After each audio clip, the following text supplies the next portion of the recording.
Here's a question we need to rethink together. What should be the role of money and markets in our societies? Today, there are very few things that money can't buy. If you're sentenced to a jail term in Santa Barbara, California, you should know that if you don't like the standard accommodations, you can buy a prison cell upgrade. It's true. For how much do you think? What would you guess? $500? It's not the Ritz-Carlton. It's a jail. $82 a night. $82 a night.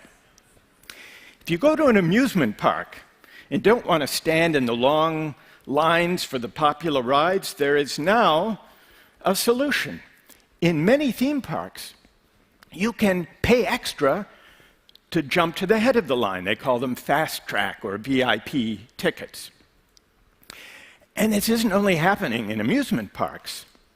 In Washington, D.C., long lines, queues sometimes form for important congressional hearings. Now, some people don't like to wait in long queues, maybe overnight, even in the rain. So now for lobbyists and others who are very keen to attend these hearings but don't like to wait, there are companies, line-standing companies. You can go to them. You can pay them a certain amount of money. They hire homeless people and others who need a job to stand waiting in the line for as long as it takes, and the lobbyist, just before the hearing begins, can take his or her place at the head of the line and a seat in the front of the room. Paid line standing. It's happening, the recourse to market mechanisms and market thinking and market solutions in bigger arenas. Take the way we fight our wars. Did you know that in Iraq and Afghanistan, there were more private military contractors on the ground than there were US military troops? Now, this isn't because we had a public debate about whether we wanted to outsource war to private companies. But this is what has happened. Over the past 3 decades, we've lived through a quiet revolution. We've drifted, almost without realizing it, from having a market economy to becoming market societies. The difference is this: a market economy is a tool, a valuable and effective tool for organizing productive activity. But a market society is a place where almost everything is up for sale. It's a way of life in which market thinking and market values begin to dominate every aspect of life. Personal relations, family life, health, education, politics, law, civic life. Now, why worry? Why worry about our becoming market societies? For 2 reasons, I think. One of them has to do with inequality. The more things money can buy, the more affluence, or the lack of it, matters. If the only thing that money determined was access to yachts or fancy vacations or BMWs, then inequality wouldn't matter very much. But when money comes increasingly to govern access to the essentials of the good life, decent health care, access to the best education, political voice and influence in campaigns, when money comes to govern all of those things, inequality matters a great deal.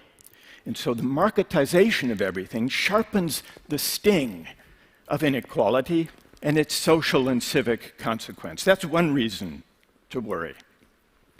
There's a second reason, apart from the worry about inequality, and it's this: with some social goods and practices, when market thinking and market values enter, they may change the meaning of those practices and crowd out attitudes and norms worth caring about.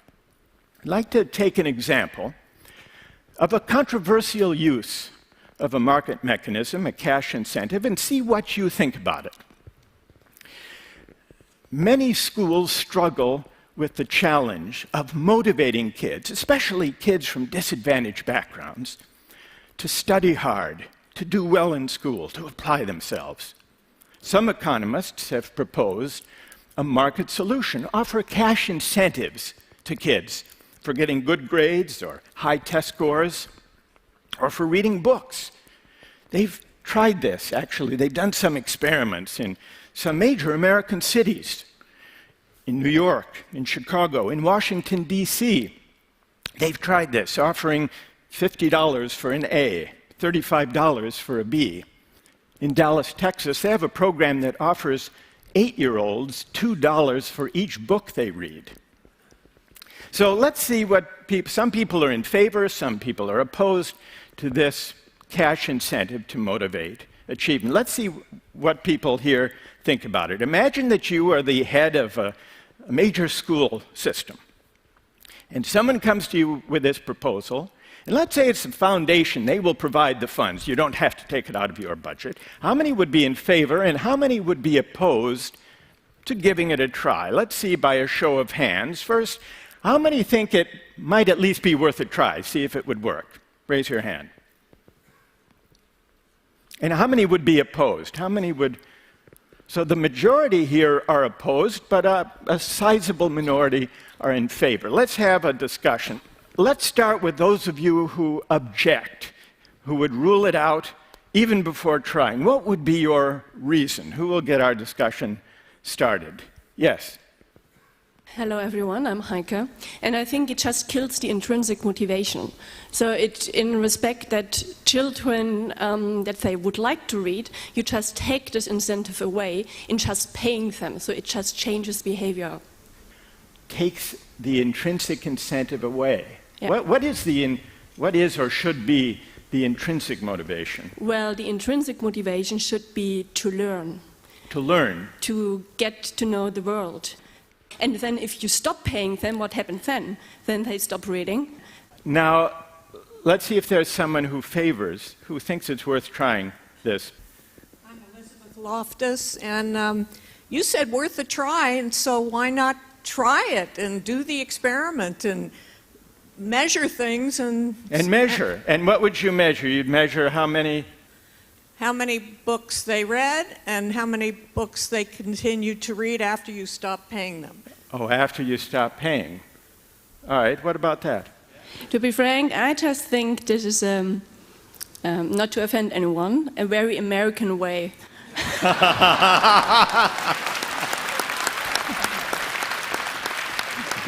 All right, what's emerged from this discussion is the following question. Will the cash incentive drive out or corrupt or crowd out the higher motivation, the intrinsic lesson that we hope to convey, which is to learn, to love, to learn, and to read for their own sakes? And people disagree about what the effect will be, but that seems to be the question, that somehow a market mechanism or a cash incentive teaches the wrong lesson. And if it does, what will become of these children later? I should tell you what's happened with these experiments. The Cash for Good Grades has had very mixed results. For the most part, has not resulted in higher grades. The $2 for each book did lead those kids to read more books. It also led them to read shorter books. But the real question is, what will become of these kids later? Will they have learned that reading is a chore, a form of piecework to be done for pay? That's the worry. Or may it lead them to read, maybe for the wrong reason initially, but then lead them to fall in love with reading for its own sake? Now, what even this brief debate brings out is something that many economists overlook. Economists often assume that markets are inert, that they do not touch or taint the goods they exchange. Market exchange, they assume, doesn't change the meaning or value of the goods being exchanged. This may be true enough if we're talking about material goods. If you sell me a flat-screen television or give me one as a gift, it will be the same good. It will work the same either way. But the same may not be true if we're talking about non-material goods and social practices, such as teaching and learning, or engaging together in civic life. In those domains, bringing market mechanisms and cash incentives may undermine or crowd out non-market values and attitudes worth caring about. Once we see that markets and commerce, when extended beyond the material domain, can change the character of the goods themselves, can change the meaning of the social practices, as in the example of teaching and learning, we have to ask where markets belong and where they don't, where they may actually undermine values and attitudes worth caring about. But to have this debate, we have to do something we're not very good at, and that is to reason together in public about the value and the meaning of the social practices we prize. From our bodies, to family life, to personal relations, to health, to teaching and learning, to civic life. Now, these are controversial questions, and so we tend to shrink from them.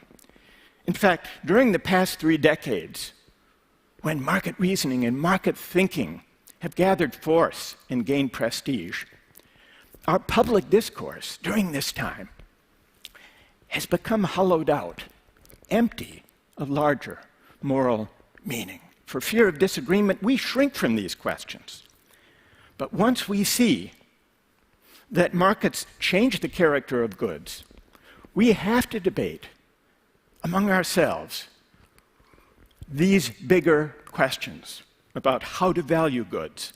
One of the most corrosive effects of putting a price on everything is on commonality, the sense that we are all in it together.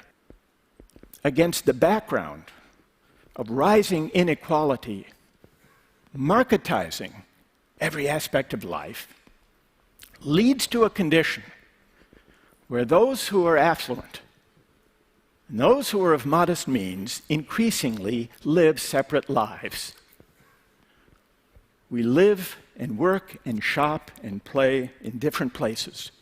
Our children go to different schools. This isn't good for democracy, nor is it a satisfying way to live, even for those of us who can afford to buy our way to the head of the line. Here's why. Democracy does not require perfect equality.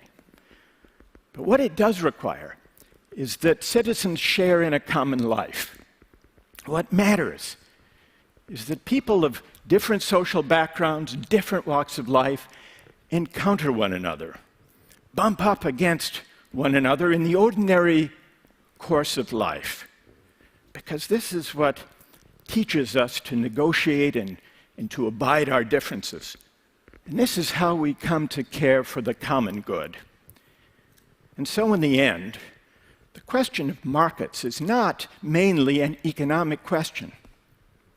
It's really a question of how we want to live together. Do we want a society where everything is up for sale? Or are there certain moral and civic goods that markets do not honor and money cannot buy? Thank you very much. Thank you.